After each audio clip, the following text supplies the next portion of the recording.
Good morning students. आज का हमारा टॉपिक है reproduction in human beings. Human beings में कैसे रिप्रोडक्शन होती है उसको हम डिस्कस करेंगे। अभी तक हमने जो है different modes of reproduction study कर लिए हैं। एसेक्सुअल रिप्रोडक्शन के बारे में बेसिकली हमने देखा है। हमने डिफरेंट ऑर्गेनिज्म में देखा है कि किस तरह से डिफरेंट ऑर्गेनिज्म में different asexual mode of reproduction follow होते हैं। अब जो मोस्ट इंटरेस्टिंग टॉपिक है या फिर हम बोले मोस्ट इंटरेस्टिंग स्पीशीज़ है जिसके में हम जानना चाहेंगे, जिसके बारे में कि उनमें रिप्रोडक्शन कैसी होती है, that is human beings. Human beings की बात हम करेंगे। इससे पहले कि हम ये डिस्कस करें कि ह्यूमन बीइंग्स में रिप्रोडक्शन कैसे होती है, मैं एक बहुत ही अनरिलेटेड पॉइंट से स्टार्ट करूँगी आज का लेक्चर, जिसमें हम ये देखेंगे कि डिफरेंट ऑर्गेनिज्म जो है, जैसे जैसे हम ह्यूमन बीइंग्स की बात कर रहे हैं आज, तो हम ह्यूमन बीइंग्स की बात करेंगे।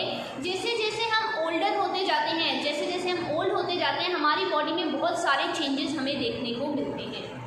हमारी बॉडी में ग्रोथ होती है, प्रॉपर डेवलपमेंट होती है, हमारा बॉडी का वेट बढ़ना स्टार्ट हो जाता है, हमारी हाइट बढ़ती है, हमारे डिफरेंट ऑर्गन्स जो हैं किस तरह से ग्रो कर रहे हैं, हमारे में डिफरेंट मैच्योरिटी लेवल तक आते आते डिफरेंट चेंजेस हमें देखने को मिलते हैं।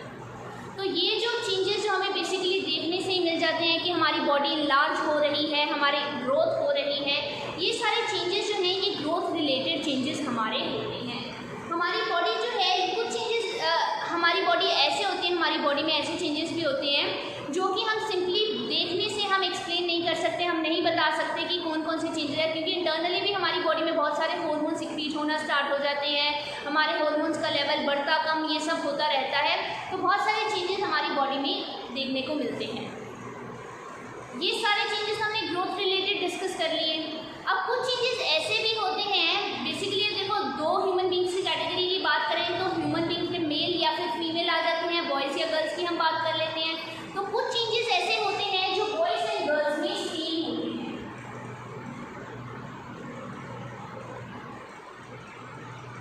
क्या होता है, बहुत सारे हमारी बॉडी में ऐसे चेंजेस आते हैं जो बॉयज़ एंड गर्ल्स में सेम होते हैं।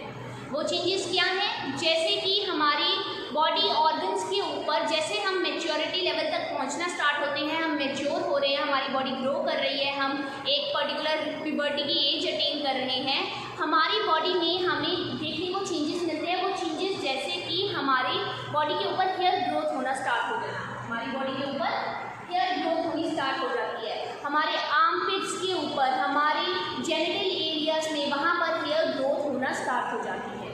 इसके अलावा हमारी ऑयली स्किन हो जाती है, पिंपल्स होने स्टार्ट हो जाते हैं। तो ये सारे कुछ चेंजेस हैं जो इंडिकेट करते हैं कि हम एक रिप्रोडक्टिव एज में पहुंच चुके हैं।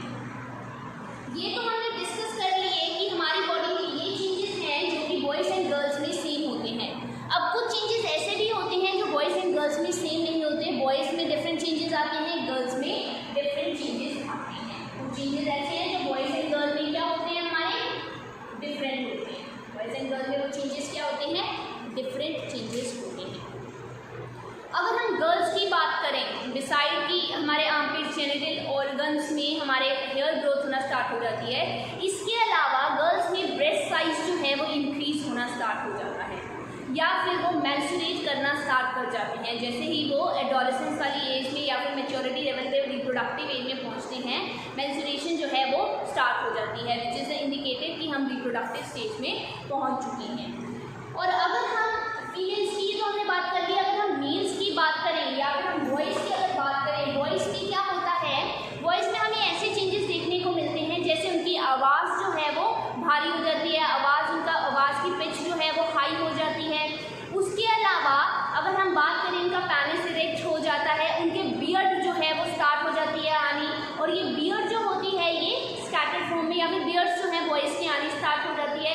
ये चेंजेस हैं जो हमें बॉयज़ में देखने को मिलते हैं, कुछ चेंजेस जो मैंने बताए गर्ल्स में हमें देखने को मिलते हैं। So these are the changes जो बॉयज़ एंड गर्ल्स के एट दिस एज जो है हमें देखने स्टार्ट हो जाते हैं। अब ये जो चेंजेस होते हैं ये ऑल ऑफ सडन नहीं ये सारे चेंजेस आते हैं, ये चेंजेस आते आते मंथ्स लग जाते हैं, ईयर्स लग जाते हैं, और ये ज़रूरी नहीं है कि हर ह्यूमन को एक सेम टाइम के ऊपर ही ये सारे चेंजेस देखने को मिलते हैं। कुछ ह्यूमन बींग्स में जल्दी आ जाते हैं, कईयों में थोड़ा लेट आते हैं, लेकिन ये चेंजेस हमें एक पर्टिकुलर टाइम पीरियड में देखने को मिल जाते हैं किसी भी ऑर्गेनिज्म में। धीरे धीरे जो है ये चेंजेस जो हैं आते हैं। कुछ लोगों में बहुत ही क्विकली भी ये चेंजेस आ सकते हैं,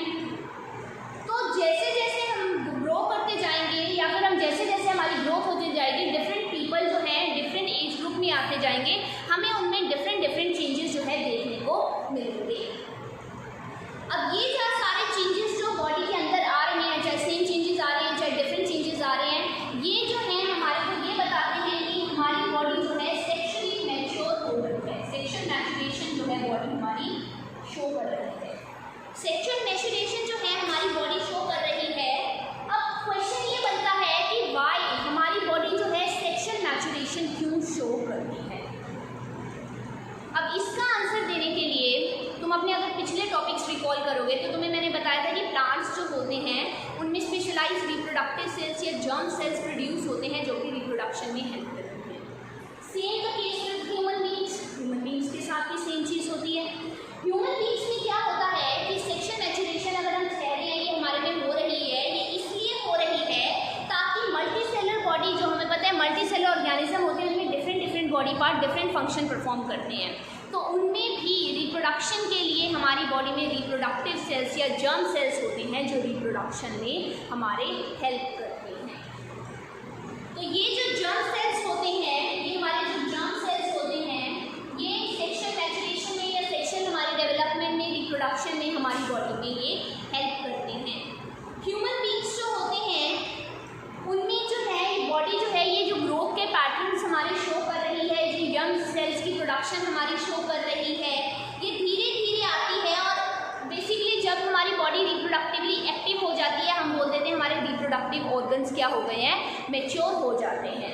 और जिस पीरियड में, जिस टाइम में हमारी बॉडी ये सेक्सुअल मैच्योरेशन या सेक्सुअल रिप्रोडक्टिव ये चीज़ें जो है एक्टिवली शो करती हैं, उस टाइम पीरियड को प्यूबर्टी एज भी बोला जाता है। उस टाइम पीरियड को किसी भी ह्यूमन बीइंग का प्यूबर्टी एज या फिर एडोलेसेंस एज भी कहा जाता है। अब ये जो चेंजेस हमने अभी तक बताए, ये सारे जो हैं, हमने बोला कि जर्म सेल्स की प्रोडक्शन जो है ह्यूमन बीइंग्स करना स्टार्ट कर देते हैं जब सेक्सुअली बॉडी जो है मैच्योर हो जाती है। अब तुम्हें पता है कि फर्टिलाइजेशन होने के लिए ये जो जर्म सेल्स हैं इनका आपस में फ्यूज़ होना बहुत ज़रूरी होता है। तो इसके लिए क्या होती है, टू बॉडीज़ आपस में ज्वाइन करती है so that male germ cell जो है फीमेल जर्म सेल की बॉडी के अंदर या फीमेल की बॉडी के अंदर वो इंसर्ट कर सके, वहाँ पे वो पहुँच सके।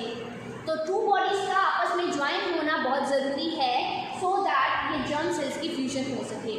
अब ये जो जर्म सेल्स जो हैं कैसे वो बॉडी से रिलीज आउट होते हैं, कौन से बॉडी के ऐसे पार्ट हैं जो उसमें हेल्प करते हैं। तो हमारी बॉडी के अंदर रिप्रोडक्टिव ऑर्गन होते हैं,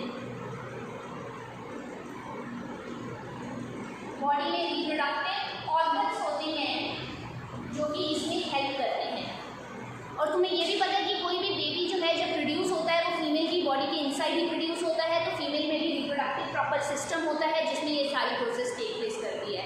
और मेल्स का ये जो है अगर रिप्रोडक्शन हम चाहते हैं तो उसके लिए जो हमारी जो बॉडी चेंजेस दिखा रही हैं, जैसे मेल में पेनिस इरेक्ट हो रहा है वो, या फिर फीमेल का जर्म सेल जो है वो रिलीज होना बहुत ज़रूरी है जिसको हम एग सेल भी कहते हैं। तो अगर ये चीज़ें हमारी बॉडी सेक्सुअली एक्टिव नहीं होएगी, सेक्सुअली हमारी बॉडी मैच्योर नहीं होएगी, तो रिप्रोडक्शन की प्रोसेस भी नहीं हो पाएगी। तो इसके लिए मैंने बोला रिप्रोडक्टिव ऑर्गन्स हैं जो कि हेल्प करते हैं रिप्रोडक्शन की प्रोसेस में। हम एक एक करके डिस्कस करेंगे कि ह्यूमन में male reproductive system and female reproductive system की बात करेंगे, कैसे वो हमारे रिप्रोडक्शन में हेल्प करते हैं।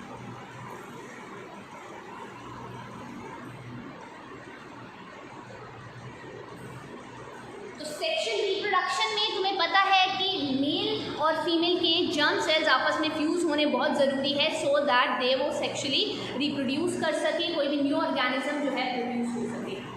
तो सबसे पहले आज हम डिस्कस करेंगे that is male reproductive system.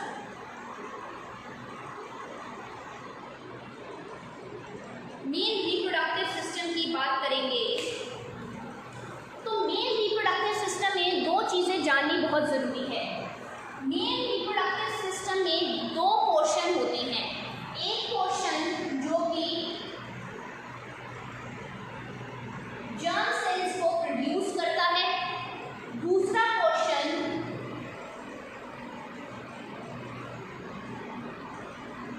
जो कि जर्म सेल्स को डिलीवर करता है। तो मेल रिप्रोडक्टिव सिस्टम की जब हम बात कर रहे हैं तो मेल रिप्रोडक्टिव सिस्टम में टू पोर्शंस होते हैं, one portion which produces germ cells and the other portion जो कि जर्म सेल्स को डिलीवर करता है। और डिलीवर उसने कहाँ करना है जर्म सेल्स को?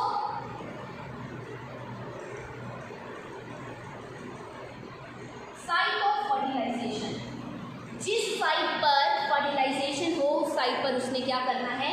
जर्म सेल्स को रिलीज आउट करना है। अब ये जो जर्म सेल्स है, सबसे पहले हम बात करेंगे जर्म सेल्स की प्रोडक्शन की। जो जी जर्म सेल्स हैं ये कहाँ पर प्रोड्यूस होते हैं? ये एक ऑर्गन है मेल के अंदर, टेस्टिस। ये टेस्टिस क्या करता है? यहाँ पर मेल जर्म सेल्स, जिनको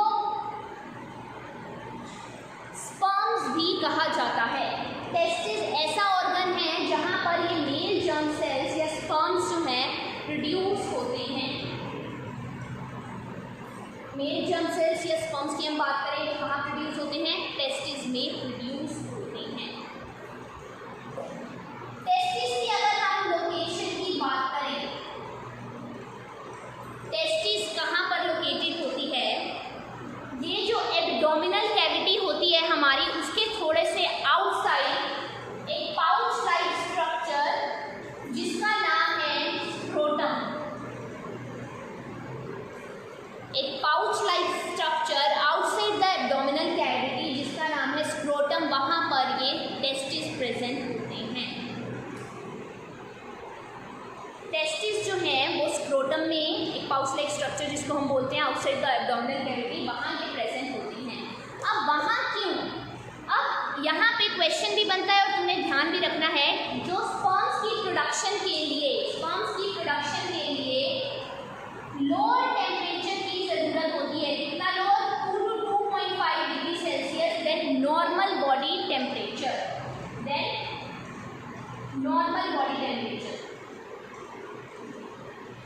जितना हमारी बॉडी का नॉर्मली टेम्परेचर होता है उससे 2 से 2.5 सेल्सियस जो है कम लोअर टेम्परेचर पे स्पर्म्स की प्रोडक्शन होती है। और वो टेम्परेचर कहाँ पे मिलता है? स्क्रोटम के अंदर। वो टेम्परेचर कहाँ पे मिलता है? स्क्रोटम के अंदर। स्क्रोटम जो है स्पर्म्स की प्रोडक्शन में, यहाँ पे टेस्टिस जो है यहाँ पे इसलिए लोकेटेड हुई होती है सो दैट वहाँ पे लोअर टेम्परेचर मिल सके नॉर्मल बॉडी टेम्परेचर से।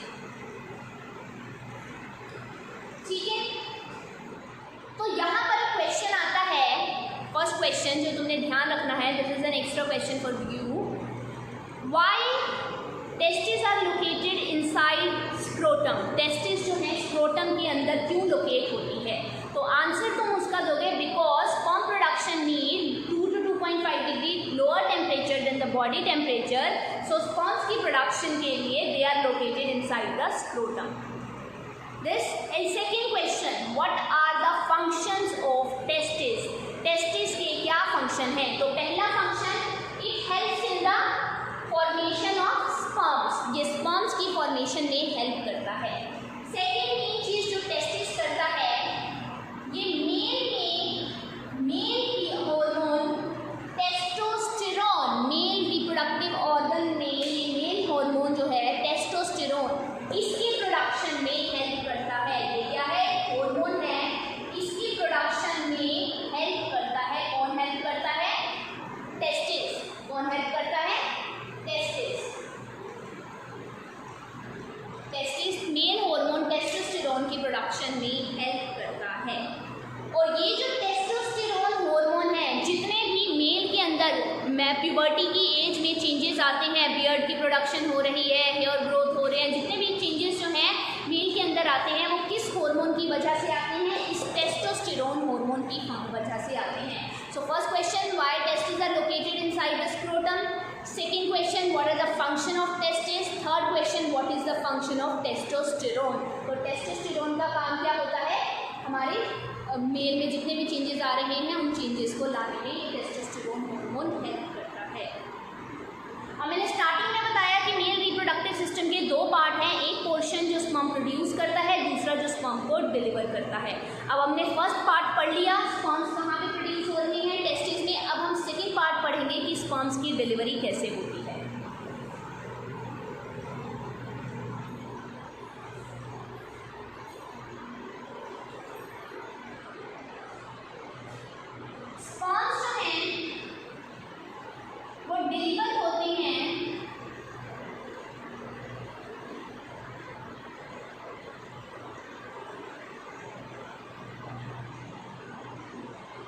वास डेफरेंस, ये vas deferens male reproductive system का पार्ट है। वास डेफरेंस के थ्रू जो कि यूरिनरी ब्लैडर के साथ हमारे जुड़ा हुआ होता है। This is the diagram of male reproductive system. यहाँ पर देखो ये टेस्टिस हैं। टेस्टिस जो है scrotum, this is a pouch like structure, scrotum इसके अंदर लोकेटेड है। यहाँ देखो ये ट्यूब लाइक स्ट्रक्चर दिख रहा है, वास डेफरेंस जो कि टेस्टिस के साथ जुड़ा हुआ है। अब टेस्टिस क्या करेंगी, स्पर्म्स को प्रोड्यूस करेंगी। वास डेफरेंस के साथ ये जो जुड़ी हुई है, वास डेफरेंस यहाँ से स्पर्म्स को लेकर आएंगी और यहाँ से ले जाती हुई ये यूरिनरी ब्लैडर है, यहाँ पर वो उसको रिलीज आउट कर देगी। यूरिनरी ब्लैडर में जाकर वो स्टोर हो जाएंगी। Then male reproductive organ penis के थ्रू वो बॉडी से रिलीज आउट हो सकती है। टेस्टिस में स्पर्म्स प्रोड्यूस हुए, वास डेफरेंस के थ्रू वो यूरिनरी ब्लैडर में पहुंचे और पेनिस के थ्रू बॉडी से रिलीज आउट हो जाएंगे। तो ये जो यूरिनरी ब्लैडर में जाकर ये स्पर्म्स क्या हुए, डिलीवर हुए, वास डेफरेंस के थ्रू यूरिनरी ब्लैडर में पहुंच गए। अब तुम्हें पता है जब तुमने किडनीज के बारे में पढ़ा था कि यूरिनरी ब्लैडर जो है यूरिन को भी स्टोर करती है। यूरिनरी ब्लैडर यूरिन को भी स्टोर करती है। तो यूरिन प्लस स्पर्म इन दोनों के लिए कॉमन पैसेज है। अब ये दोनों कहाँ से रिलीज आउट होंगे, यूरेथ्रा से।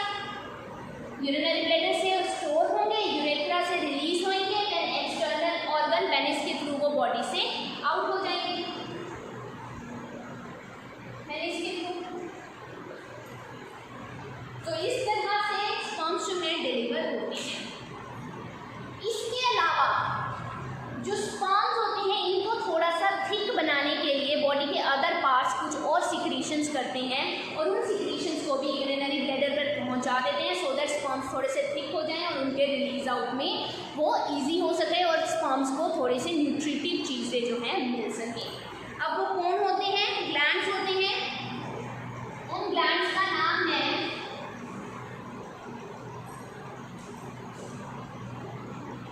एक होते हैं seminal vesicle,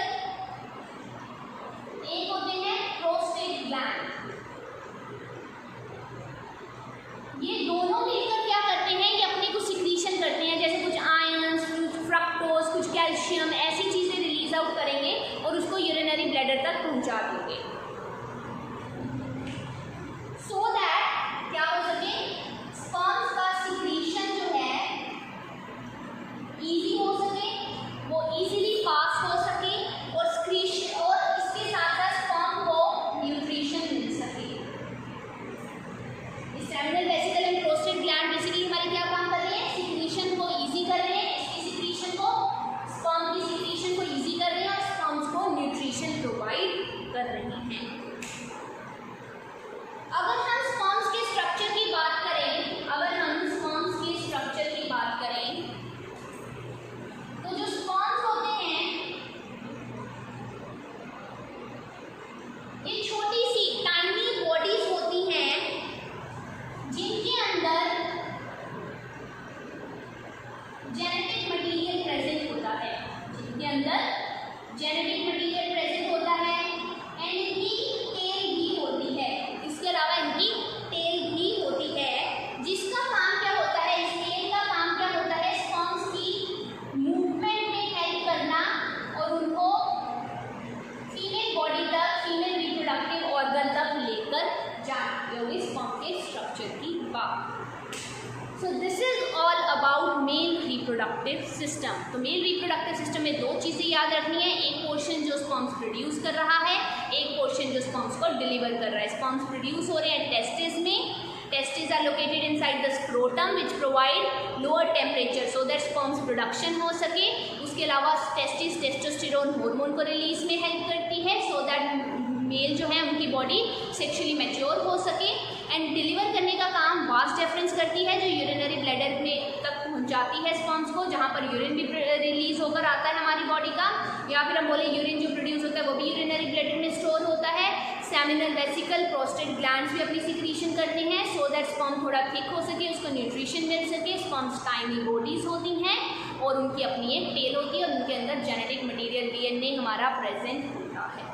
So this is all about male reproductive system. I hope तुम लोगों को समझ में आ गया होगा। Thank you very much.